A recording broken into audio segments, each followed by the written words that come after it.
आणि अशा साधूचं नामचिंतन जर आपण केलं, देवाचं नव, देवाला सुद्धा देवाचं गुणगान केल्यानं आवडत नाही, मामाचं गुणगान केल्यानं देवाला आवडतात. मामांना डावलून जर तुम्ही देवाचं नाव घेत असाल तर अवघा भार वाटे देवा.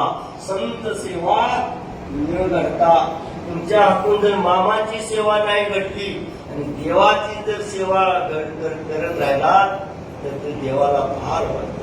मामांची सेवा केली तर मात्र तेही प्राणावर, मग प्राणापेक्षा सुद्धा प्रिय. म्हणून मामांची सेवा महाराज, कारण तो देह पवित्र आहे. मामा म्हणजे वाणी पुण्यवंत आहे महाराज.